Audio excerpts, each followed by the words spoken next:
everybody. Welcome to Open the Gates. I'm your host, Matt Burke. And tonight we got a special episode, man. We got a HART D FISHER, man. He's coming on. If you don't know who he is, he's the behemoth of comicdom. You know, he's one of the key figures in all of comics. So if you guys give a warm welcome to HART, I really appreciate it. What's up, HART? How you doing, man? Doing pretty good, dude. We just had Valentine's Day, and on the American Horrors television channel that is totally free for anybody with a Roku, or online at www.americanhorrors.net. And we did the Hearts of Darkness Valentine's Day special. So I thought I'd sex it up a little here, get a little Valentine's Day comfy with your friends, and hang out after a solid night of fucking and sucking with my chick on Valentine's Day, because Nice. hey, that's what red-blooded American men are supposed to be doing. God damn it, taking care of your woman on Valentine's Day. That's so what we I did. Played a huge marathon of my work on American Horrors. We did a little question and answer on the Facebook page, and people are like, "Yeah, I want to check it out." So we got to play my movie, The Garbage Man, the Flowers and the Razor Wire pilot for Japanese TV. Music videos that I worked on with Danzig, the making of Obituaries music video thing, a bunch of the original American Horror shows, different short films I've been and directed, and also the Flowers and the Razor Wire feature film that has never been seen before.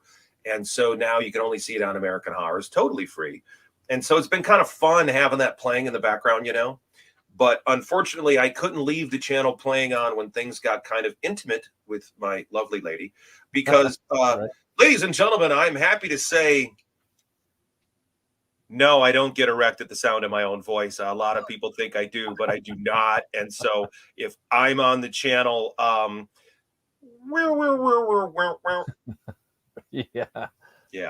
And that's the truth. No, man, you're just a dude, man. Like, well, a lot of people think I'm doing that Christian Bale move from American Psycho, where he's with the hooker and he's looking at himself in the mirror, and it's just like, no, man, I'm not that in love with myself, okay? Yeah, right. Like, you'd have to be a narcissist, man, and you're not a narcissist, I don't think. I like to have fun, but I don't believe I'm a narcissist. Nah, dude, I heard a funny story from work the other day.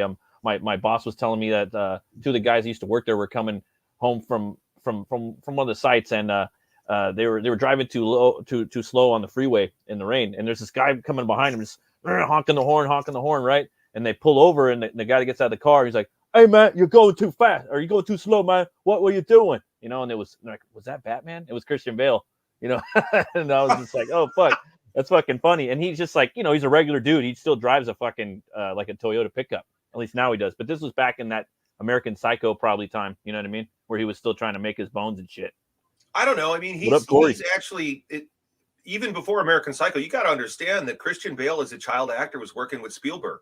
Yeah. So that man has a long, long career. I was lucky enough to train with his stunt double from the Batman films at Gokor Chivichian's Hayastan Academy in Los Angeles with Gene the Bell, because I've been doing martial arts since 1987, and I've been able to train with a lot of great people. And you get to, as you climb the echelons of training, you just get to meet so many cool people, and people want to throw down on LA and talk a lot of shit about it. But honestly, the great thing about that city is it really attracts, like, the best from every field shows up. You know what I mean? Like, if you're a wrestler or you're a UFC fighter and you want to get in the movies, you show up. If you're a rock person, the music industry used to be based out of there in New York City. You'd show up, you'd have directors, producers, actors, poets, writers. I mean, everybody was like fighting for their shot. You know, so LA is a pretty interesting melting pot of foreigners. Oh yeah, totally, man. And like for you, I mean, you're, like I was saying earlier, man, you're a fucking monolith in comics. Like, what got you into comics, man? Like, what lit the spark for HART D FISHER? Well, it's kind of funny. You and I were talking off camera about the Big Book of Dahmer, right? Like, that's what I've been working on all day. Everybody's heard this a million times, but I'm right there, man. I'm so close to getting this goddamn thing done, and I've been focused on it. Running American Horrors requires a great deal of time, effort, concentration. I run the channel myself. So the American Horrors television channel, I co-founded it with my late wife, Waka. So I literally do all the programming. It's not a robo channel. If you go to Scream TV, or you go to these live channels, these live streaming channels. There's no shout outs. There's no your horror. Yeah, it's all robot stuff, and it's all programmed by a computer like Jack FM. Now I You're like a Jack DJ. FM. Yeah, you're like a DJ, man. That's fucking awesome. Yeah, and so for me at American Horror is like, okay, I mentioned Valentine's Day and wanting to get intimate with my lovely lady, and I will go and change the programming. Like, I think I want to fuck watching vampires from 1976. I want to see the original uncut French version, or you know what I mean. I'm like, I'm gonna put on this sexy horror film so we could have some fun. Yay! Fans too, man. No. Yeah, man, and it brings back that old feel like from TV and and radio. You know what I mean? And going to a party all at the same fucking time. You know what I mean? That's the whole idea of American Horrors is it's meant to be a lot of people they're used to instant service, and we call it the thing with trying to watch a movie with your boyfriend or girlfriend. We call it the doom scroll because you end up just going through it and you're just we go to sleep, dude.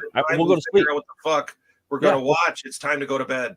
Yeah, no, we fall asleep. I'll like give me the remote. No, give me the remote. It's fucking hilarious, dude. Yeah, no, I totally agree. It's like, just shut the fuck up and watch this. That's what Hart's saying. So just watch this. You got it, Matt. So the idea is I'm a rock and roll dude, and I've worked in the business for a long time with rock people like Danzig, Obituary, all these different unsigned bands. I got one of my first music video directing jobs because I was recommended by the guitarist for Dave Mustaine's band, Megadeth. That's my best friend's favorite. He recommended me. So awesome. I'm in that world, and so I have this vibe of like, I knew a lot of bands that are like, I'm not going to play what the fuck you want me to play. I'm going to play what the fuck I want to fucking play. So I took that attitude to scheduling American Horrors. Once upon a time, I had the electronic programming guide up on Twitter, and I spent all this time putting it up. But honestly, I found it was a lot better when you just threw the party and said, hey, man, come to the party. Mm-hmm. You can trust me. I'm the DJ at Coachella. I'm here with Daft Punk. I'm here with Danzig. I'm here with Slayer. I'm here with these dudes. And that's part of what we were playing is stuff with like Slayer and uncut Danzig music videos on the network. So you don't know what you're going to see on American Horrors, and it won't be corporate. It won't be corporate. It's going to be eclectic.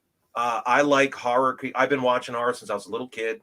I've always loved horror. You mentioned like what ignited my love of comics. It started when I was 5. No shit. It started when I was 5 years old, and my buddy Patty Yannicus, he was 4. And he gave me a bunch of Archies and Richie Riches and Little Lulus and Casper the Friendly the Ghost. And I loved him. Loved him. And then in the 70s, you had access to these comic book shops and garage sales and flea markets. And I would haunt these places. I would use my lawn mowing money. Back when a kid would go out and mow somebody's yard for money. When a kid could go out and shovel snow for money or rake leaves for money. That's what I did. I had a push mower with no engine for my grandpa. I go mow his fucking backyard. Can you remember with a rake? Yeah, and the dog shit everywhere. There's like have to shovel it up first. I'm like, all that shit. I did all that shit. So I loved comics. I absolutely loved them. My parents are both readers. My parents both had degrees in psychology. They were educated. They weren't druggies or drinkers. So they weren't party people. They were hardworking Midwestern folk. And they raised me and my brother to be the same. And we were allowed to be, my father would say this, I'm not raising boys, I'm making men. So we were allowed to pursue our interests. You get what I mean? So I was allowed to read as fast as my reader comprehension would let me. And I haunted the library to get away from bullies and stuff because, hey, I got bullied too. These things happen. Yeah. And the south side of Chicago was pretty violent. So art and comics were a refuge for me, and my household wasn't the happiest. My mother and father got divorced when I was like 11. And so I hid out from all that stuff and doing comics, and I was on the swim team, and I wrote and drew my own books with my buddies, and we'd sit on each other's living room floor drawing Super Steve and Super Heart, and I loved it. And your imagination could go anywhere. There were so many people doing comics. Like I love Jack Kirby's Command Eye and his Fourth World, the New Gods. It's terrible how Marvel aborted the Elementals because that was such a great idea and great characters. So I wanted to make my own, and so I drew my own. And then eventually we get to, you mentioned Build a Bull, and Build a Bull I started drawing my freshman year of high school. Nice. It was my best friend, Bill Parcham. Hey, Bill, if you're watching, I hope you're doing good out there in Florida, buddy. But he was bigger than me. He was a bigger dude. And so in the original Build a Bull books, I was his little buddy. So in Build a Bull in the 90s, people thought I was Build a Bull. And I'm like, no, I'm the partner. I'm not Build a Bull. But then I kind of morphed into Build a Bull. Yeah, I started drinking the Jack Daniels, and my life got really violent and dark, and all kinds of madness happened. I've seen a lot of violence, a lot of real world violence, stabbings, shootings, beatings, you name it. I've been beaten up. I've been held down and beaten up by a couple of guys in an alley. That's where the reality of my work comes from, is from experiencing violence. And so in my books, and I feel on American Horrors also, I'm not enamored with violence. To me, violence is a very ugly, disturbing thing.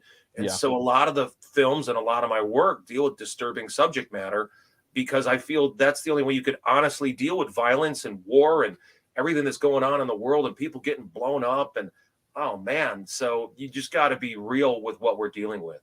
And I try 100%. to do that with my comics, with Boneyard. Boneyard's more extreme, Matt. Boneyard is way more hangry, insane, and extreme. American Horrors is good time horror. It's a nice checkout. No politics involved. Right. And that's what American Horrors is meant to be, because when I started the TV channel, my late wife, Waka, was recovering from her first bout with cancer. And so we found that there was nothing on TV that didn't have an agenda, or this is a dick and everybody's fucking over the dick and people are lying to everybody. There was no channel except for Animal Planet and like Big Cat Diary, which I thought was funny. Like, her only checkout was watching Home Shopping or Home Building channel and cats getting killed and eaten in Africa. So we wanted American Horrors to be a checkout. And one of the best compliments I've gotten is that a lot of people in the hospital have contacted me, say like, hey, Hart, keep up doing what you're doing with American Horrors, because when I was in the hospital, your channel is the only thing that made me laugh. Your channel is the only thing that was fun, that I could enjoy, because there's nothing, there's no agenda. We're just having a good time. We're just having a good time, and we're horror fans. Oh yeah, that's where it's at, man. I think like Guillermo del Toro said, it's the last bold genre or brave genre, and I think it always has been, and it always will be, and it's fun at the same time. Comedy and horror function in the same level, and I think that's why something like Return of the Living Dead works so good. Or God, there's so many of these films where like you need like Jaws. We're going to need a bigger boat. That one line, just kind of lets up the tension a bit, and then you could wham them with more. And that's the thing I like about horror, is it's very challenging. And if you're an actor, then horror is where you want to be, because you get to have a gamut of emotions as a performer, and you get tasked to have a journey. Okay, so you're either going to be the character that's going to make it to the end, or they're going to die on the way. But these characters are all going to learn things about themselves. I hate when the critics get so reductive. Oh, it's the last girl. Oh, they all die when they have sex. No, idiots. Hey, morons, let me help you here. All right, I'm going to be sincere. Hey, morons out there. Hey, film critics. Hey, idiots. Why does the killer show up during the sex scene? I'll tell you why, fucking retard. It's because they want to display the bodies of the actors. They want to show both, because there's men and women watching these films. It's not just about those girls' tits. Sometimes it's about Kevin Bacon's ass. Okay, so it's about displaying the bodies and having a primal fear to deal with. Doing sexual relations is tricky enough as it is.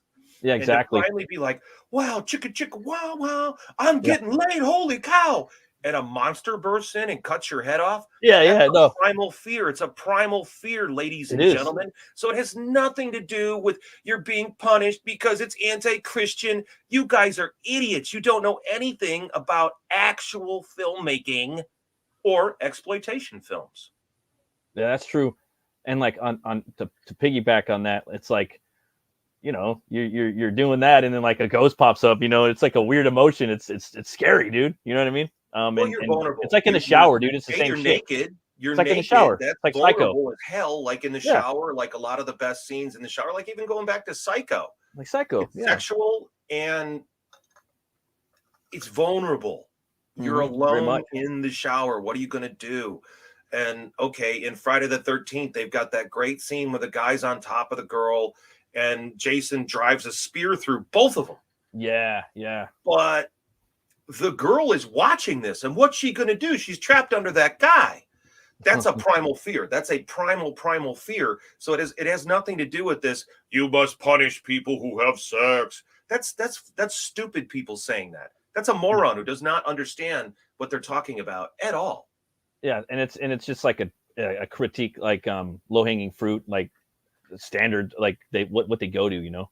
I got a question for you. Start parroting, like with all these different podcasts. You watch some of these things, you're like, obviously you're just regurgitating what you were fed, like a baby bird. Like a sheep, you know. Puke in my mouth. What's your favorite movie, dude? God, that's tough. It depends. You know, it really depends on and it changes. I have to admit, when my wife died in 2018, I made a decision that in my new relationships, I really didn't want to go and rewatch all the same old movies I saw with her and with my girlfriends before then. So in my new relationships that I've had since her death, I've really wanted to see new stuff. And it's why I started the American Horrors Film Festival. You know, we're going to be bringing the American Horrors Film Festival back. I'm lining up the corporate staff. I've got people lined up. And part of why I do the film fest is because I want to see the cutting edge in horror. I want to see who's the next guy. And that's how you discover. I've discovered so many directors by doing the film fest. And this is stuff that it's not corporate. It's not Fox. It doesn't come from the Disney grooming syndicate. It's not coming from Marvel's castration. I mean, there's this video I just saw recently of all the writers of the Marvel movies talking about how they were instructed to not read the comics. Yeah, that's crazy, man. Like all the writers of the Elementals, you weren't. The Eternals. Yeah, Jack King Kirby, and you were told, don't even look at it. Don't even look at it. Yeah, it's that's like saying I'm going to make a movie about Jesus, but you can't read the Bible. Yeah, 100%, man. And it's like there's only one. I don't know. Like a lot of these things when they start out, it's just like that one. You got to go to the source material. You know what I mean? I don't know, man. You know, okay. In my industry, in my business, when I made my first horror film, The Garbage Man, my girlfriend was raped and murdered in the middle of making the film. And I wrote my first collection of poetry, Poems for the Dead. That was a reaction. That was like my brain breaking, and all this stuff came pouring out. And I went to Jim O'Barr, the creator of The Crow, and I knew Jim. Oh, man. And so I knew the backstory of The Crow. And I gave Jim a bunch of my poetry, and I'm like, Jim, I'd really like to get your advice on what do I do with this? What do you think of this? And Jim gave me a lot of really good advice. I'll say the same thing about Tim Vigil from Faust. Tim, who I've known since I was 18 years old, and when they first published the book, because my buddy Dan Matson at North Star published it, childhood friend. Tim challenged me as an artist because I was using Rapidograph pens, and I was way into mechanical pens, and I didn't like brushes. And Tim was like, "No, you're not an artist until you can master a brush, because mastering a brush is like mastering a woman. Very, very difficult." Yeah, it is very difficult. Yeah. Not to say that you can master a woman. I wouldn't go that far. I'm not. Yeah. Even though I'm in my cute little PJs and I'm all sexy and I've got my beautiful hair. He's right though, man. Go to say that I could master a woman. That's not a thing that really happens. That's crazy though, man. Like in these books, like the Crow, it's like they're making another major motion picture of it. The omnibus for Faust just came out. The Walmart, like it was a big omnibus. I missed out on it. I wanted it. The whole 90s like underground scene, it's getting fucking huge. A lot of people are like picking up on these books now and they want them. Even the Walmart edition of Faust is coming out in April for $60. My books from Boneyard Press, the books that I did. Yeah. Currently I'm in the middle of finishing up the Big Book of Dahmer. You know, there was a giant Netflix special, and again, 30 years later, they're telling the same lies about my work. The same fucking lies, the same generic put downs. And it's like, ladies and gentlemen, can't you do better than this? I mean, this script is tired. We did this on every talk show. We did this on Springer. And then it was funny because they covered my work, but they really left out the talk show component of the Dahmer story. And that was, I think, a big, important component, especially dealing with the victims' families. They mentioned like, oh, we sued this guy. I'm the guy the victim's family sued in the Netflix special. And so because of the Netflix special, I'm reprinting the books because I feel if you're going to throw shit at me, well, then people ought to be able to make up their own mind. People ought to be able to read this and not just buy your story, lamestream media, not just buy your concocted bullshit. The real thing is here. And some of it is nastier than anything they could conceive of. And some of it is funnier than they even want to admit. And the artwork looks great. I'm like right there. I'm focused on getting this book done. We had a good go-go campaign with Indiegogo. And I'm waiting for Poems for the Dead, my hardcover, to show up from the printers, which is reprinting my first collection of poetry, limited edition hardcover. My book, An American Horror Story, came back to print last year thanks to Christopher Toxin at the Psychotoxin Press. I appreciate all his help.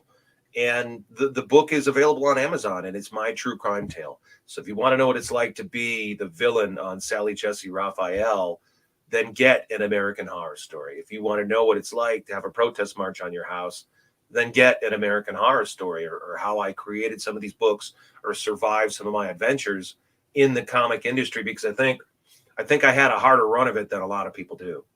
Oh yeah, man. I'd say you probably had the hardest run. Yeah, man. You got a lot of really cool stuff coming out, man. You know, and a lot of stuff that people, you know, are going to have their mind and eyes open to, you know, once they start reading it. Yeah, I think as the work comes back into print and people have access to it, they're going to go, wow, especially in this day and age of over sanitized, over cleansed, trigger warning, bicycle helmet, better put your child seat in the car. Gee, God, you guys are killing me with all this stuff, you know. Oh, we better regulate gas stoves. Oh, no. Oh, we better regulate this. Oh, no. They just nerf everything up, dude.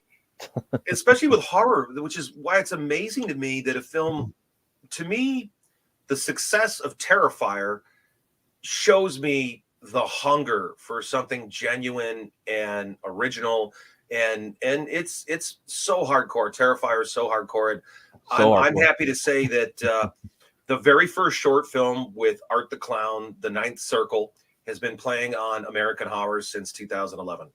Oh shit, I haven't seen that one.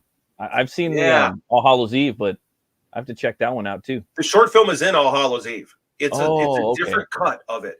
It's the very first short in All Hallows Eve. It's got a different cut. And again, I only got to discover this because I was at the New York City Horror Film Festival by Moo Dude Films, and I was covering it for American Horrors as hi, I'm HART D FISHER outside of the Tribeca Film Center in New York City. That's why I got to discover this and hang out with Frank Henenlotter from Basket Case and from all these other Frankenhooker, one of my faves, or to hang out with William Lustig, who did Maniac Cop, and he did Maniac, and he's the founder of Blue Underground and also the Anchor Bay releases. Oh yeah, Anchor Bay. It's really great to be able to sit there in a bar and have drinks with these guys and pick their brains business wise. Oh, for sure, man. You could just take a little, couple feathers from them here and there. You know what I mean? That's the journey. I mean, that's what you do if you're smart. Yeah, totally. You're always trading up for more skills, more stuff. Like, okay, I did work in adult films, and when I worked in adult films, one of the great things about it was I got experience in so many levels. I got to work camera. I got to be, towel boy. I got to be the editor. I did a lot of editing for adult films. I got to get so much shooting experience because that's a key thing for you to develop your talent as a creator or as an artist. You got to get in there and do it. You can't go, well, I'm not going to do that book because oh, I'm not getting paid my proper rate, even though nobody knows who I am, even though I've never I done know. anything, even though I'm only okay. I need to have that proper Marvel rate. Well, Oh, I dude, know, man. you It's better earn your crazy. spurs, fuckface. Yeah, it's hard, man. Like Destiny Brian popped in there. William Lustig is a great guy to talk to. You're right, Brian. He's awesome to talk to and gives you a lot of good knowledge about the business. I love the Maniac Cop, man. Like we did that on Horror Movie Club, the 1 and 2. I love them both, man. They're fucking awesome. And that third one, I still got to finish watching the third one. And like to me, it's just a solid trilogy. Here's what you want to check out then. You want to check out Vigilante, directed by William Lustig. It's from the 70s. It's a vigilante, and it's got Max Cherry, the actor from Jackie Brown. Oh, okay. If I seen him or her, I probably would remember. I've seen Jackie Brown a couple times. Oh yeah, he's the bail bondsman. Oh man, I gotta. Yeah, the yeah. face. You want to see Vigilante, dude? You want to see it? If you like Death Wish, definitely. I love Death Wish. Yeah, for sure. See, Brian knows what we're talking about. Damn good. I love vigilanteism and Death Wish, and I even like Kevin Bacon's version, Death Sentence, which was like I got mixed feelings about that one. To me, that's like the music video version, but it is though. It has its value, you know. It is better than the remake of Death. The one with Willis, I thought the one Eli Roth did of Oh yeah, I didn't like Eli Roth's version of Death Wish at all. Death Wish, no, and it's the Punisher. It's creasy, you know what I mean? Like I don't know, Bronson. Like it's crazy seeing Bronson. Like, dude, that guy was ripped up, bro. Like he takes his shirt off, he's like all these like muscles coming out. Like, oh man, that dude's a badass, bro. People don't even get is like the first Death Wish is a drama.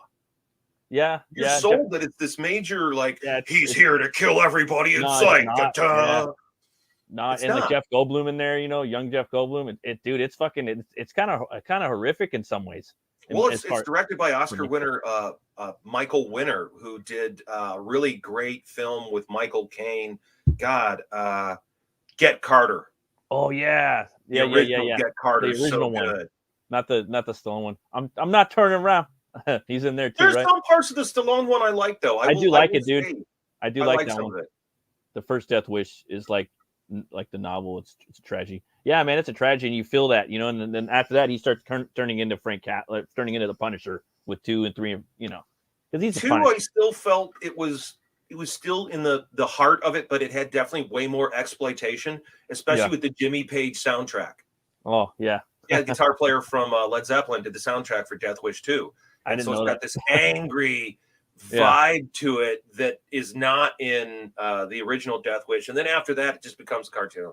Yeah. No, I like all that. You know what I mean? Like it's like comparing the 3 Evil Dead movies. You know, they're all different subgenres, right? What's what I like to play on American Horrors. I mean, I love playing that stuff. I like finding that stuff. I like finding other weird revenge movies. You know, me too, man. I like putting on like Exterminators in the year 3000. I like those crazy Italian films. I didn't like them as a kid, but as an adult, I actually really enjoy The Gates of Hell. That's a favorite of mine. I really have come to really love Fulci.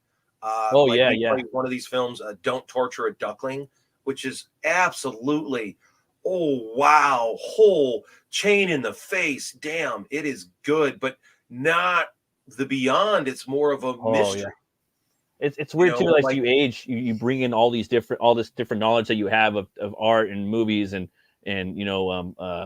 like tall tales and just stories and lore and things from around the world and life experiences. And you can look at these movies that people consider cheesy or just fucking stupid or weird, and it's like, no, you're not looking at it the same way as I am, or you're not looking at it the same way you probably should. You know what I mean?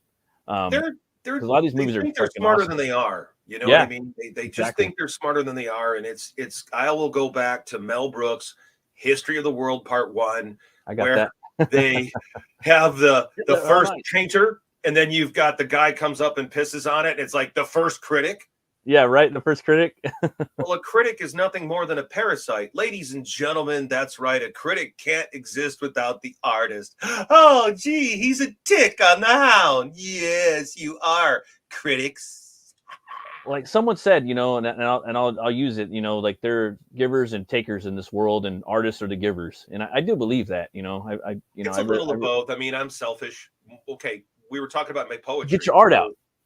Right? I do spoken word, and what that means is I will take the poetry and I perform it. I perform it out loud. I'm known as a paper poet because I can't memorize this stuff. I read it from the page. And so it's part of my performance, and I've been doing it for over 30 years. I've done it around the world. I've opened up for bands. I've opened up for a goth band in Mexico City, for Christ's sake. Oh, that's awesome. So as a poet, I've done these performances, right? So I learned how naked your actor is in front of a camera, how vulnerable your actors and performers are out there in front of an audience. And I only got that level because I had to go do it. You know, and I've been acting. That's the other fun part of this journey is I've been acting in films. Like I'm in The Orphan Killer 2, Bound by Blood. I'm in, Mortuary Massacre, directed by Chris J. Miller. I play a corrupt cop, and I get to beat my suspect to death. I'm gonna watch that. Oh yeah, you're gonna like that. I'm gonna go back and rewatch the stream. I'm gonna rewatch the stream and write down like all the movies Hart's in. We'll go back and watch. Oh yeah, yeah. I'm in those. I play this character, Sad Jason, on American Horrors, which is Jason Myers, who's Voorhees' dumb little brother. I was about to say my outfit doesn't fit, and my mask is too small for my face. And that's cool. I play it kind of like a mime, and I have a lot of fun with it. I shoot that all around here in Lake Geneva, Wisconsin. I've got a really good film crew here. There's so many talented people out there. You don't have to be in LA anymore to make it, or New York City. Just go do cool shit. And you don't have to have. I mean, personally, I would rather have all the stuff that you're talking about. You know what I mean? Like film and actual, like But I like one of my dreams or bucket list things is to make a movie. And I want to make a horror movie. I'll probably do it on my phone, but I would like to have look for the actors, probably go to the colleges and whatnot, get the local, people involved. It's easier than you think. You could go get yourself a good Canon camera used for like a hundo. You could definitely get it. You get yourself some photo cards. You get a couple of lights, just fucking plumber's lights. Plumber's lights, dude. Get yourself some plumber's lights and start with shorts. Okay.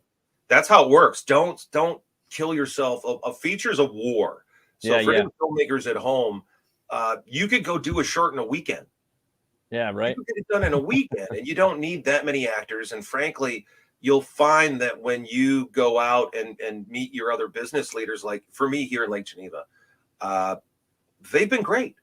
I've had really good experiences working with the police department here, the police department of Walworth County, the Walworth County Sheriff's Department, because if you're doing horror and you're killing people with machetes, you better let the fucking cops know. Right. You don't want to get old Ed out there, right, in Wisconsin. Yeah, you don't want anybody getting hurt. So the parking department, local businesses. We only had one uppity broad at this university, and I'm there dressed as Sad Jason, and I've got this really crappy plastic machete with the fake blood from Spirit. It's covered in plastic, and it's got like blood that slurps around in it. Kids love that store every day. Like every fucking day, they want to go there in October. Spirit, you guys got to stay open. You guys are great. Like, but we didn't go to that Spirit. We want to go to this Spirit. All right, I'll take. Because they're different. The different ones have different stuff. Yeah, they do. They do have different shit, and they're scary, dude. My son's like, he gets scared. And Home Depot has different stuff. Lowe's has different stuff. Menards has different stuff. Home Depot's got those big motherfucker like lawn displays. That there's this big skeleton my son wants. Man, he loves skeletons. I don't know why, but I had a bunch. I had a bunch from 1 year. They're actually with my buddy Morgan. He's got most of them, or they're in storage. I was running around town with one of the skeletons in my car. Oh, really? So I had him sitting there like a passenger. I had him seat belted in. He had a baseball cap on. He was wearing an American Horror's Film Festival shirt. And I drove around town, but umbrella drink. Yeah. And so I would say to everybody out there, if you want to make anything in horror, if you want to do it, just go do it. Get a couple of friends, keep it small. Start. That's what I got to do. Okay? I got to think of a small concept that's doable, that's fucking cool, and that's it. That's what I got to do. And be careful of imitating every movie you've already seen before, right? Like I was editing an anthology, and I know I shouldn't talk about this, but I'm gonna. I was brought on to edit an anthology, and it was a pretty cool concept. Hey, man, how's it going? It was a pretty cool concept, and it was a good anthology, and it had a lot of legs. It could be a film. It could be a book series. And we were setting it up. I was putting together distribution. But most of the creators were new. And they're all like, oh, yeah, it could be just like we can show like when they make Freddy Krueger's glove. Oh, yeah, we could rip off this scene from this movie. Oh, yeah, let's do this scene from that movie. And it even involved like VHS stuff. So I had to tell them, like, guys, you need to go watch All Hallows Eve, okay? You got to watch All Hallows Eve 1 and 2, because if we're going to do something involving a VHS tape, we need to know what's been done before so we don't repeat the mistakes of everybody else. Or we could take something they did that was half-assed but a good idea and do it better. And like that's how I feel too, like with everything I do, even though I'm a greenhorn. You know, I make comic books, but everything's been done. But if I see something like I like, and I try to do it in my power, not to like kind of go somewhere someone else did. I mean, you're gonna kind of do that, but it's like, fuck, dude. You know, I try. You know, I get people giving me shit that, hey, Hart, you run a TV studio, but your podcasts are always such a fucking mess because your camera's not working. Oh, you can't get your mic to work. Well, hey, assholes, I'm not in my studio. I think that me coming onto a podcast like I am with you, Matt, this right here, this is where I do the programming for American Horror. So I would be sitting here doing all the scheduling and figuring out what commercials playing where, what videos playing where, what time it's going to play. I do that right here. This is my personal little studio where I do a lot of the American Horror's work. And so I'm sharing this. Awesome. Yeah, I feel like that's part of what the podcast is for. Not me being in the studio. I've got that. I could go get in front of a goddamn green screen, but that's for the TV channel. This is meant to be personal. Oh, like I'm having fun talking to you. Like that's why I'm here. Dude. Oh, fuck yeah, dude. What's your favorite metal band? That's tough. Thing is, I asked you. I can't give you a favorite. Like people go, it's like, hard, dude. It's hard. That's why I do it. Like with the movie thing. Man, I love the movie thing's hard. Stuff. It's hard. Then you could do 3 movies and 3 metal bands.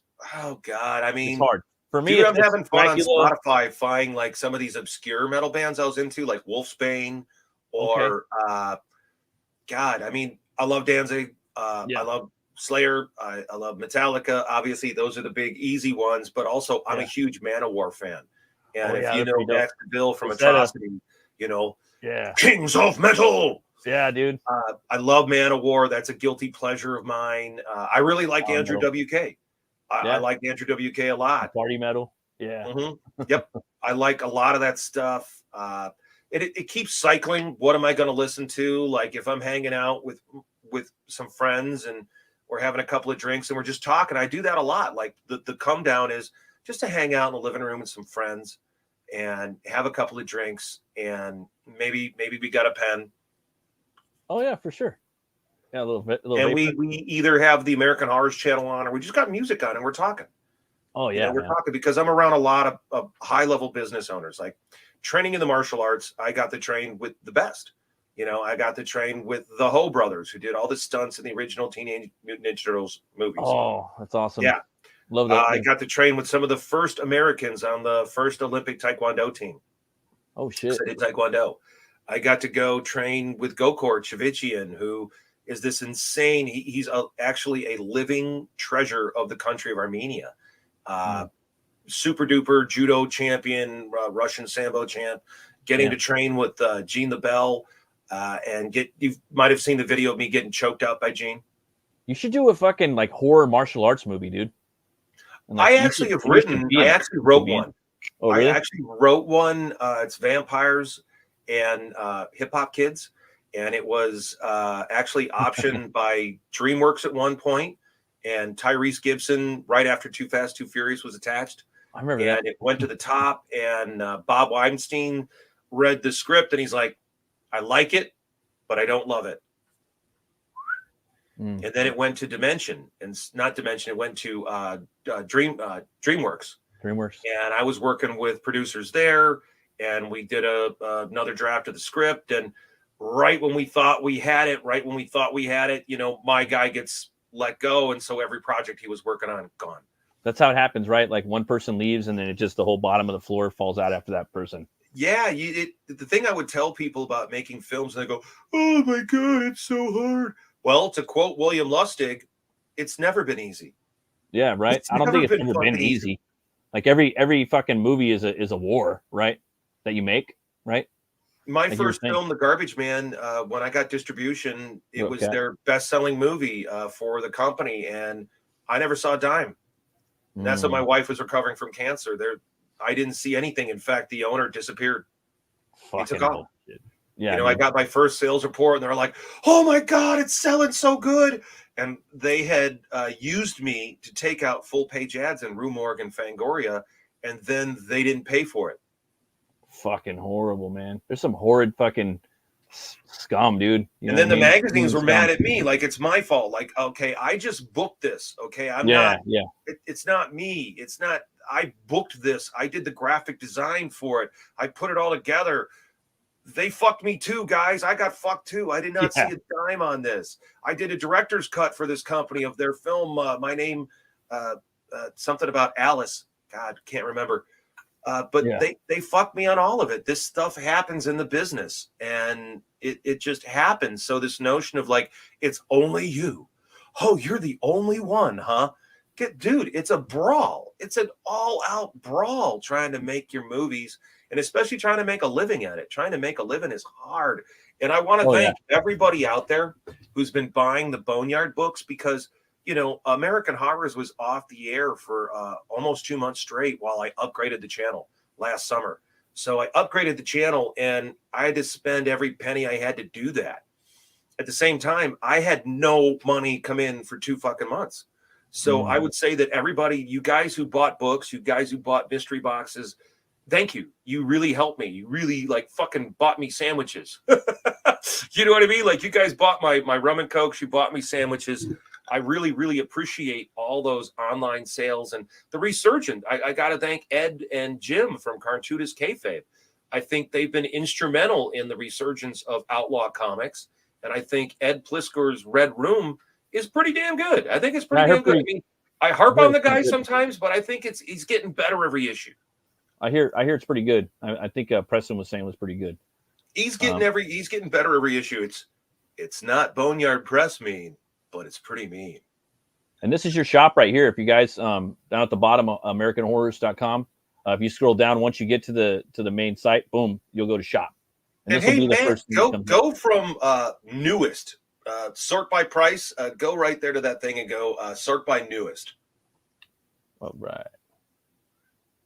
Because right now it's giving you the most expensive shit on the fucking shop, and that sucks. Oh, okay. Like, I do have some copies of the original Jeffrey Dahmer book. Go to newest, not low to high, newest. Let's see here. Most recently added. Latest. There you go. There you go. So right there, you've got the Poems for the Dead hardcover. Nice. With a brand new cover. And that's I'm actually really excited about that, to have that back into print, because that's a book that changed my life. When I had Poems for the Dead come out, I was this terrible person that did the Jeffrey Dahmer book, and the mass media was telling everybody like, oh, if Hart had only lost a loved one, he never would have wrote this book. Well, that's not true. I've been a victim of violence since I was a child. I've had loved ones murdered since I was a child. I've dealt with suicide, rape, molestation, all that stuff on the south side of Chicago. So for some high-handed asshole, my work is a reaction of the real world violence I've dealt with. It really is. And Poems for the Dead is a very intense book of poetry with really great artwork. If you're a Kabuki fan, if you're a fan of David Mack, or you like Jill Thompson, if you like art, there's a lot of great artwork in here. And it's all based on my madness when I lost my mind when my girlfriend was raped and murdered. I snapped. I snapped. And it was 10 years of murder trials, 3 different trials. The guy almost got out a couple times, and it was a terrible sex crime. So the media kept wanting to remember HART D Fisher, the author of the infamous Jeffrey Dahmer comic. Now he knows what it's like to lose a loved one. Fuck you, Hart, you fucking dick. Yeah, fucking piece of shit media, man. Yeah, and that's how they handled it. And you could really see that now in the modern age. So I'm very proud to have this book coming out. We're going to do a whole series of Poems for the Dead. I've got a lot of unpublished work. So this is just volume 1. There's going to be a series of this. And then we've got the mystery box promotion in there somewhere. Oh yeah, which I really like too. Which is I'm doing the mystery box, and I'm doing new pencil sketches in every box. There you go. There I am. That's one of the bonies. the bonies. That's what we call the skeleton guys. We call them bonies. The bonies, like the homies. Yeah, the bonies. So the Boneyard mystery box is I put in 11 to 14 books and a bunch of other odd stuff from my history of comics, and I do a new sketch.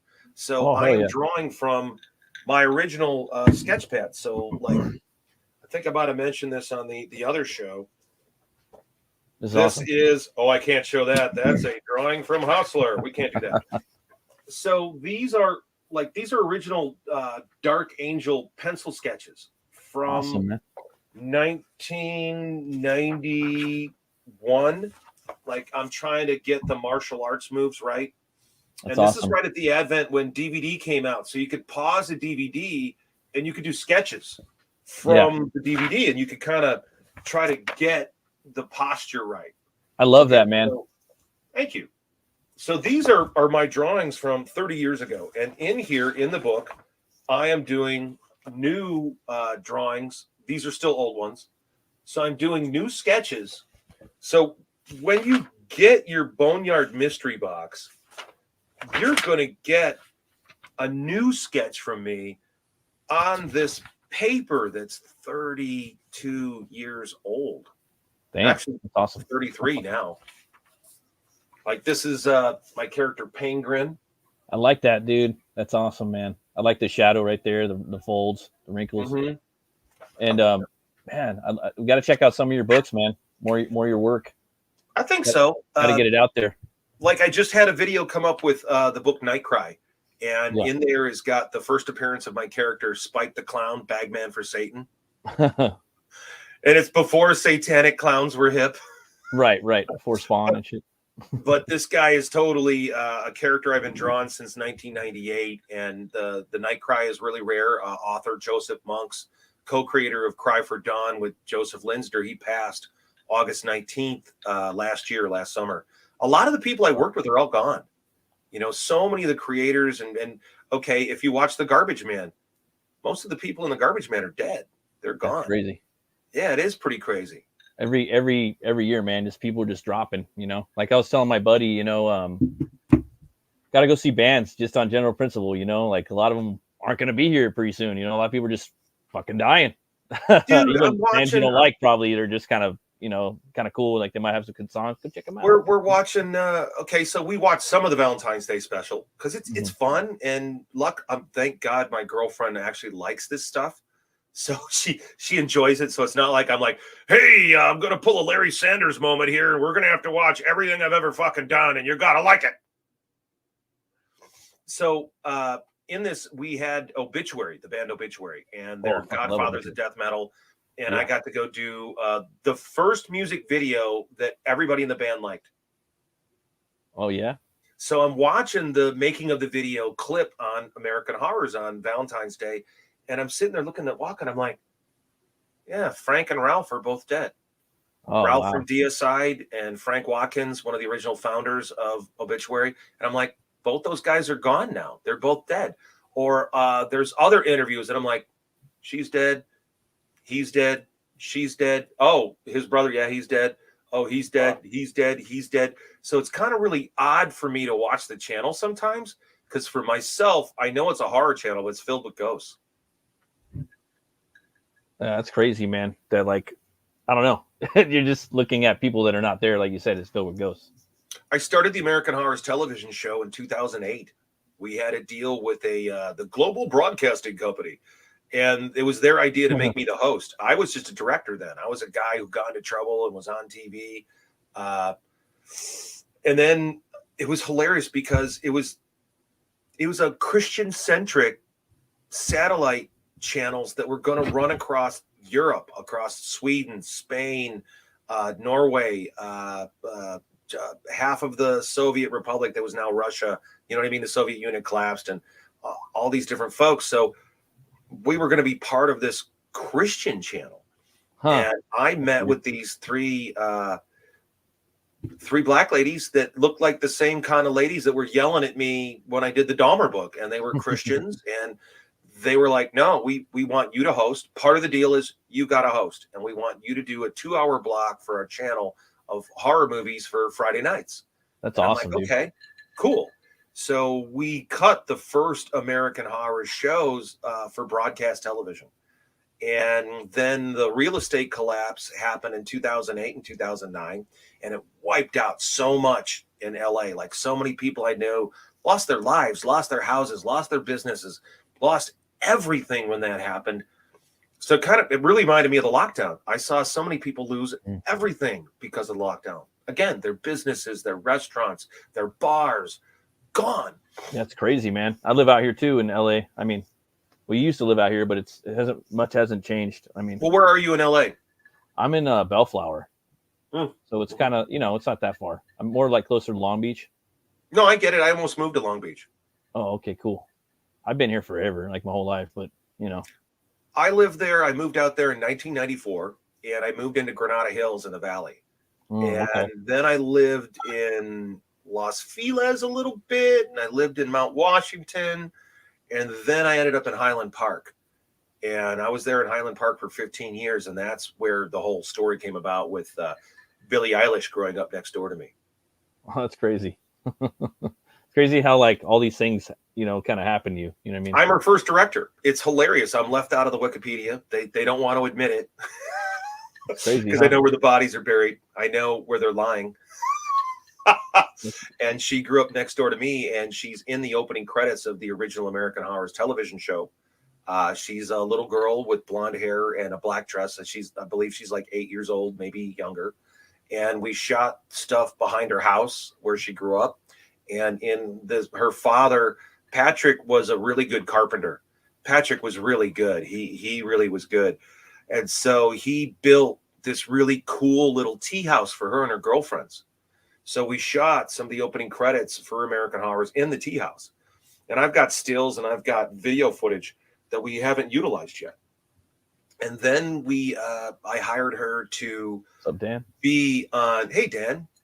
Love Dan. Then I hired her to play Death in a music video I shot for a band called Herd the Humans. The song was called Hollow. And the funny thing about that is we shot that at Peter North's house, which was a porn star. There was nothing porny happening. It was a music video, and it had some of the Rad Girls from MTV, which was a female spinoff of Jackass. It was called the Rad Girls. And it was these chicks doing the Jackass stunts, and I knew some of them, and they're in the video. And so that's Billie's first directing work, her first time being directed, and it's all horror. That's crazy. Good stuff on there. You have like a lot of really cool comics, man. I like to check out.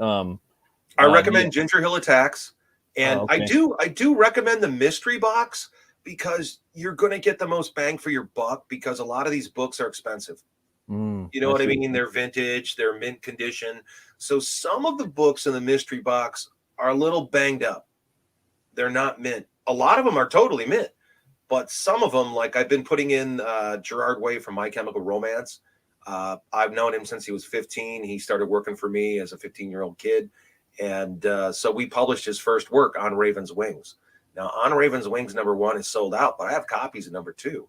And I've got copies that are in great shape. And then I got copies that are kind of stuck together a little bit.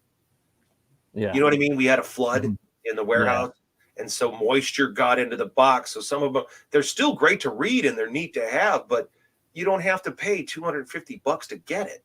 You can get the mystery box for $25 and get 11 or 14 comics and posters and different cool stuff. I'll admit I threw in a Julia Roberts movie into one box.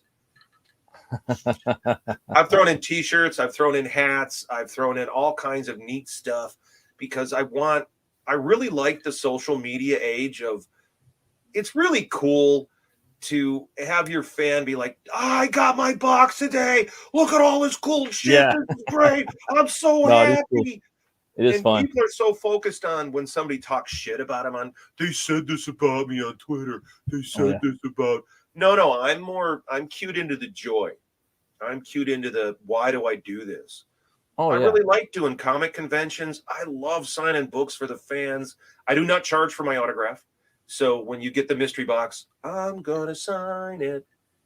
Well, I see that too, man. You worked with like a lot of big talent. I see like on the Dark Angel 3-pack, you got, you know, there's the Kyle Hotz is one of them, man. He's in my top 3 favorite artists of all time, you know. Kyle's a good guy. Kyle's a fun guy. Kyle, I thought it was Holtz. Kyle Holtz and Timothy Bradstreet, and another cover is from Stephen Bissett, who's an amazing horror creator that I really love his work. I worked with so many talented people. Yeah. And that's the thing that like the historians of the industry want to act like all I did was a Dahmer book. It's like, no, guys, I was a publisher like anybody else, and I worked with everybody. Yeah.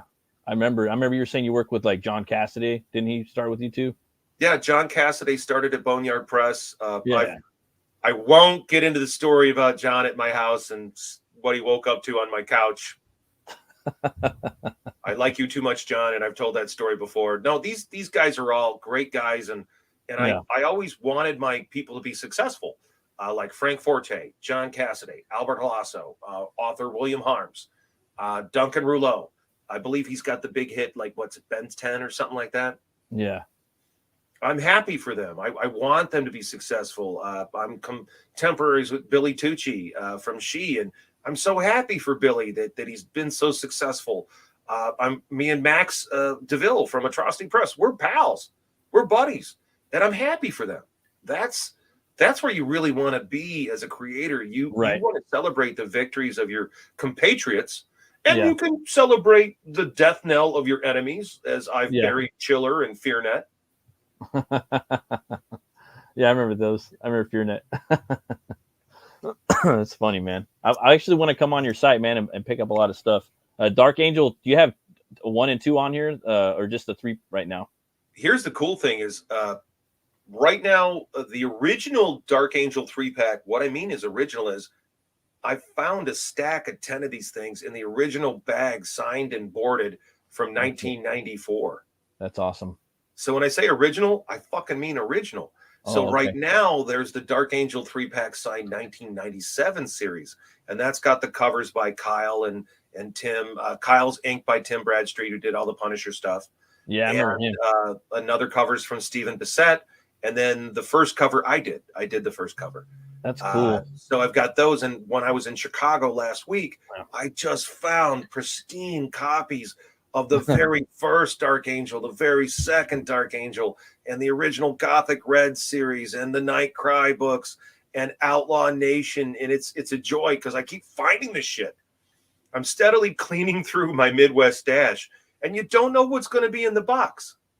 That's so cool, man. It's deep. It's stacked up in rafters. There's boxes here. There's boxes there. And you're like, what's that doing here? And you open it up and you're like, oh my God, they're Dark Angel flyers from Chicago Comic-Con, July 4th, 1992. That's so cool. And they're Xerox flyers. And that's what might be in a mystery box. Right. Oh. And then I also wanted, let's see here. Check out the actual, just like the page, where people could come to. Oh, you mean the main site, .net?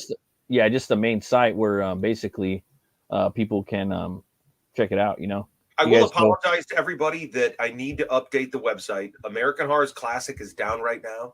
When we revamped the channel, part of it was because we made a new advertising deal. That's part of why you see these pre-roll ads show up. This stuff isn't cheap, guys. It costs a lot of money to be able to do American Horrors. So the website needs to be updated. So American Horror's Classic isn't streaming yet. It's coming back.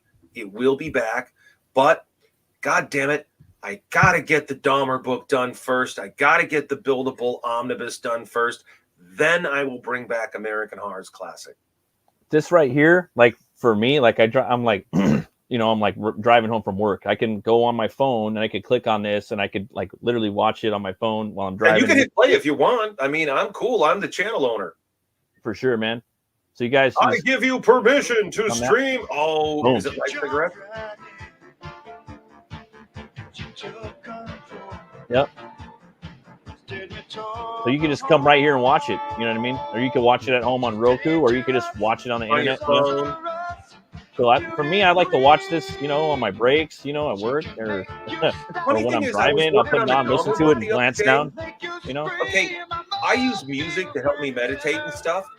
Yeah. And so I've been working with binaural beats, which is involving different frequencies in each ear, and it creates a third beat that you imagine to help you focus and get work done. So I was just working on the Dahmer book, and I was going to listen to a podcast. Yeah. But man, I had the channel on. And I just found myself just with the headphones on, just listening to the channel. Because I will program stuff because I like the soundtrack. You found the patient. Oh, yeah. Oh, I will. I will totally program a movie, and I'll look at a movie and I'll go, oh, I can't have this movie follow that movie. They don't match. Yeah. They must Gotta have a flow, right? Together. Yeah. Or I'll have, like, let's say I'll have a made-for-TV horror film like Good versus Evil with Richard Lynch, a fun exorcism film. I'm not going to put 5 TV movies in a row. You know what I mean? Like, we've got, I believe, I think it's called Daddy Dearest, which is Sally Field being kidnapped by Charles Manson guys. That's crazy. So I'm not going to play all that at the same time. But also, you're going to see stuff on the network you can't see anyplace else. You think it's on Tubi? Motherfucker, it's not on motherfucking Tubi. See, right there is the American Horror Classic channel. And I got to update the network. I got to update the website. We've been so busy with just dealing with learning the new software for the channel and getting the publishing project done. I wrote an article for Comics Illustrated that came out like in November. I had my book at American Horror Story come out last year. Poems for the Dead. All the new stuff we're shooting. It's been like nonstop, huh?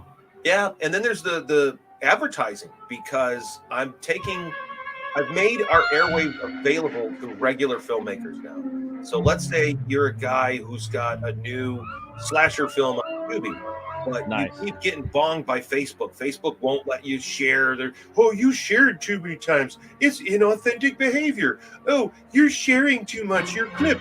It's looking like you're trying to fake how much your clip is popular.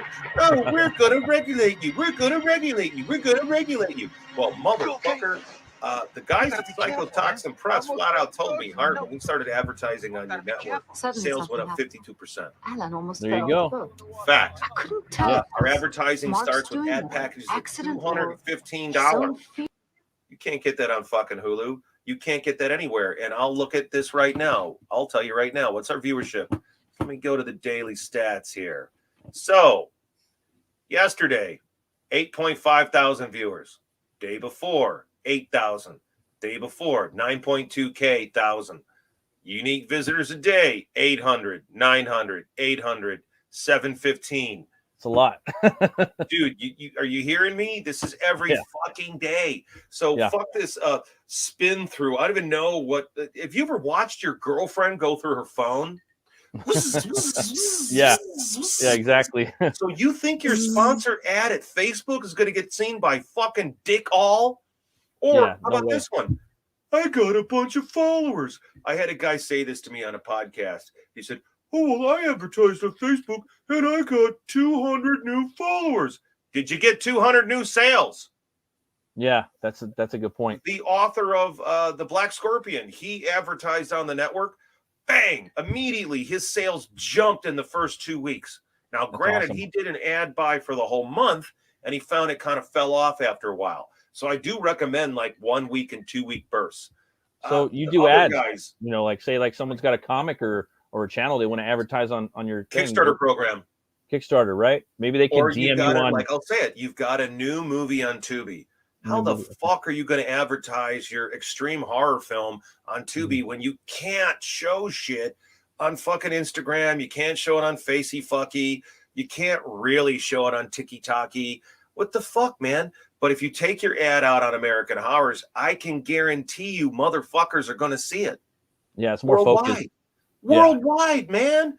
And that's real. And it's affordable. It's more affordable than Hulu. and it's going to get seen by horror consumers. So if you've got a new movie coming out on Blu-ray, DVD, a new t-shirt, a new anything, I highly recommend advertising with American Horrors. And last year we had more success selling upfront ads than I've ever had in the entire time I've been doing the network. And my advertisers are having real goddamn results. And I'm proud of that. And if you've got a Kickstarter program, there's several comic companies that felt their Kickstarter programs were being throttled down. And we've seen that with Ethan Van Sciver. It happened to Billy Tucci. It happened to author Mike Barron, the author of The Punisher and Nexus and The Badger. And some jackass on social media decided this is a bad guy. And they got shut down. Well, guess what, fuckface? On American Horrors, your ad will be uncensored. You could have boobies in it. You could have full frontal nudity if you want, just no erect penis. No erect penis. Sorry, guys. No erect penis.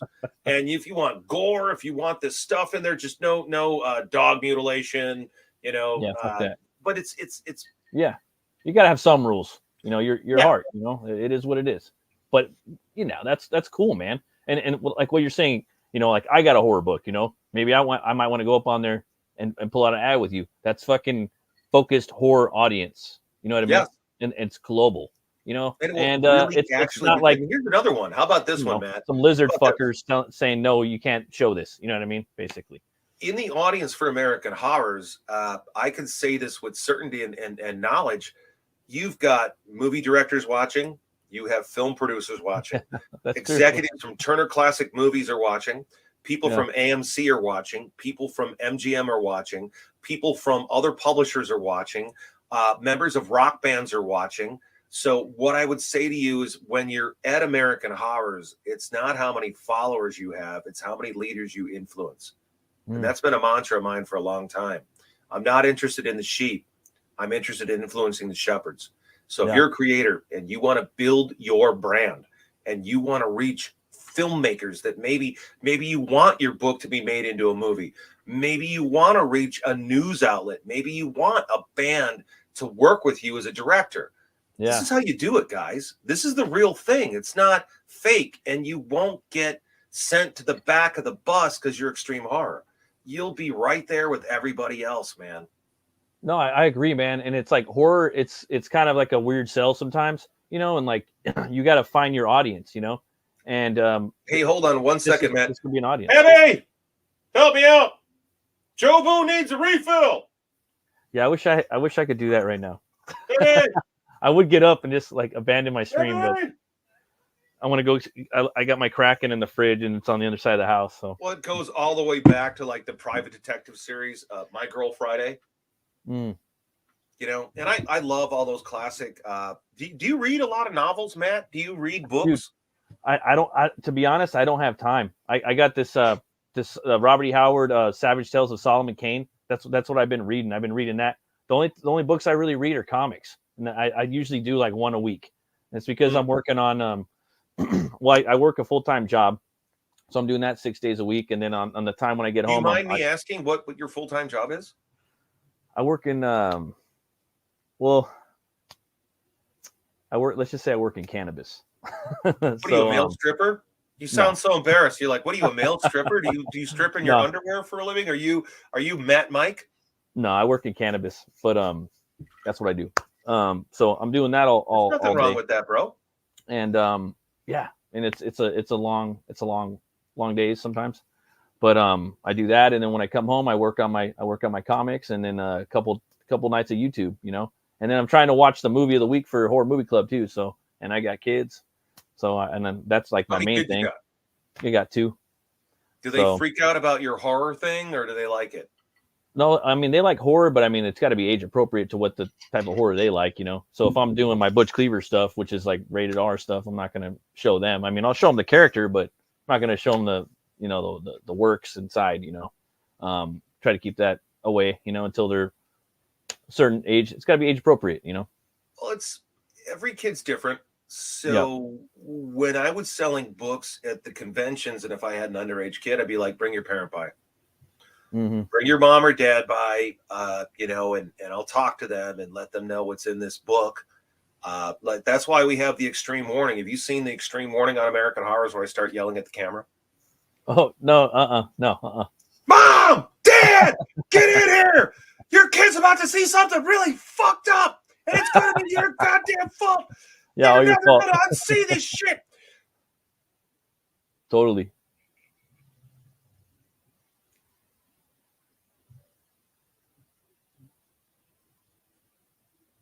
Oh, I think we got a little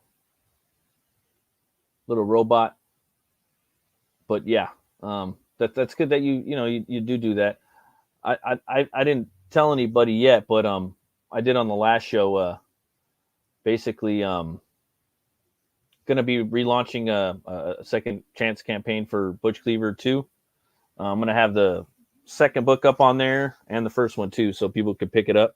I'm gonna be launching that on this channel on it's gonna be on St. Patrick's Day Eve, so we can get ready for that. I think Hart's gonna be coming back in a little bit. He froze a little bit. That happens to me all the time. Just depends on the type of internet connection. You know how that is. Also, there's a Lost Pages 3. I don't know if you guys ever heard of Lost Pages 3, but that's a awesome comic book series by Zade Comics, the Diaz brothers. And there is a fan art thing going out right now for that. If you guys want to check it out, check out Zade Comics on Twitter and Philly Pops. And I did a little fan art right here for one of the characters in that anthology. And this is it right here. It's the silhouette. So if you guys want to go vote for me, that'd be cool. I don't know what the prize is, but I love their characters, man, and I love drawing characters for different books by the homies, whenever I can. But yeah, my piece is actually up in there for vote, So if you guys want to go check this character out, it's called the Silhouette. He's like a very kind of like noir inspired character. He operates in the shadows and takes on some crazy villains, and yeah, man, he kind of got like I don't know, like a weird view of the world, but he's in this crazy like they're kind of like their version of Chicago, because I know the Diaz brothers are from Chicago, and he has these crazy like internal monologues, like a la kind of like a noir or detective type thing, but he's not a detective. He's a street vigilante, but with a supernatural power. So he's in the Silhouette. So kind of a little bit of like the Shadow, but not at all like that. I mean, he is in the Silhouette, but he's not like Lamont Cranston at all, like visually or at all, like totally different. But there is some things that are kind of memorable to that. But yeah, if you guys want to go check that out, if you guys want to give it a vote, but yeah, I'm really excited about that. Let's see if we could check out some more of Hart stuff. Let's see real quick. I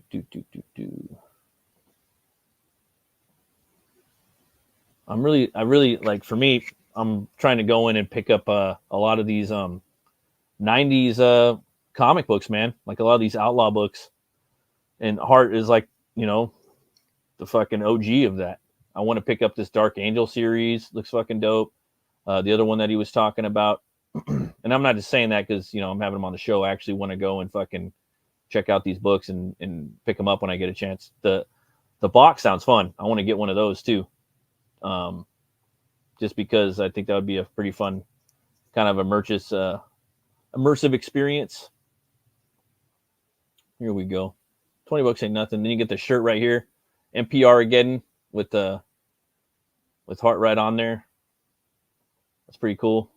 It's got the Mad Max shoulder pads. Ginger Hill Attacks. This one looks pretty cool. Looks like Bill the Bull's on there. Holy cow! Look what I unearthed in my reorganization of our order fulfillment. Oh, okay. Killer Condition copies of Ginger Hill Attacks, the very first Boneyard Press inner universe crossover featuring the casts of Babylon Crush, Bill the Butcher, Dark Angel, Dead Girl, Ginger Hill Attacks, and more. All written by Madman and the most dangerous man in comics, HART D Fisher. Oh, that's cool, man. That sounds like fun, actually. I haven't picked up any of his books yet, and I know this is a crossover with, the whole universe. That sounds pretty cool. Man, look at the art. Look at that. You can just scroll around in here. Ooh, I like that. It's a badass character. Let's see here. What else do we got? It's that one.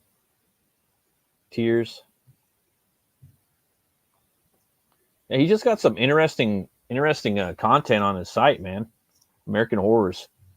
And you know me, guys. Like, this is, the books I love are horror. Like I always say that my books are going to have like a metal edge to it, but that usually tiptoes in the genre of horror. There's always going to be some horrific, usually like tilt on my works. So, I'm always looking for that stuff. And Hart, he's kind of, I don't know, man. He's got everything, man. And if you hear his stories, oh, look at this one: Dark Angel versus Razor, the Final Nail Limited. Oh wow, that's cool, man. I love the artwork. Awesome covers. It's all from the 90s too, dude. I could just talk about this. Dark Angel versus Razor, the Final Nail is the very first independent intercompany comic book horror crossover. Everett Hartso's enigmatic, savage vigilante character Razor meets Outlaw Comics anti-hero Dark Angel, created by Hart, launching the very first Boneyard Press book, a brooding serial killer. Everett and I plotted out this crossover while wolfing down a multiple of burgers at Wendy's at a big comic convention. Man, I fucking love Wendy's. They're just a little pricey right now. I tried to go to the drive-thru there for 4 people with $60. It was crazy. But anyways, we wanted to do a much rougher crossover than what you would see from Marvel or DC, crossover. And I think we succeeded. Definitely a tough story with plenty of dark themes. Fans of both Dark Angel and Razor will love. That's from Hart. This is a limited signed edition 2-pack. There's just like little gems on this site. I want to watch this video. Let's see here. Let's check this out real quick. Well, you guys, you got the link to the AmericanHorrors.net. Again, it's a cool site, guys. You can go there and watch. Basically, it's pretty cool, man. Like it's HART D Fisher's horror, movie site where you can go there. It's a channel. You can go there through your Roku, or you can just watch it. Go to American Horrors, like on the bottom right here, .net, and watch the movies that he's playing. It's kind of an immersive experience, and it's cool. He's going to show random stuff, cool stuff that you've never seen before, international horror movies, and you just go there and check it out. It's not going to be something that you're programming or streaming all the time. It's not the same bullshit that you're used to. It's he's the DJ. You can go there and check it out. So he's also got Poems for the Dead up there, which he talked about earlier, and he's got a Build a Bull coming out pretty soon, and also the Dahmer book, and you can pick up all these other cool books that are on his site right now too, on the store. So thanks everybody for watching. Let's see here. Yeah, I'm gonna be doing the Metal Movies and Brucey's live on Saturday night, probably about midnight. And yeah, man, I'm gonna be gearing up for the Butch Cleaver 2 relaunch, second chance campaign, so you guys can pick that up. Some people have been telling me to launch that, so I'm gonna be doing that on Fun My Comics. So I'll have I'll have these books up on there, so if you guys want, you can get them, and we'll be shilling that for a little bit. So thanks everybody for watching. I had an awesome show tonight. I'm sure we'll have Hart back on again to talk about some more cool stuff. He's a busy dude, and he's always got a lot of fun stuff to talk about, fun guests to have on, and very entertaining dude. A lot to learn from Hart. And Hart, if you're watching, thanks for showing up, man.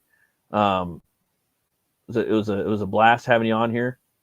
And everybody that's watching right now, you guys have a great week, very productive week, and remember to be bold, be brave, and roll a bone, snowy roll. I'll see you guys later. Bye-bye.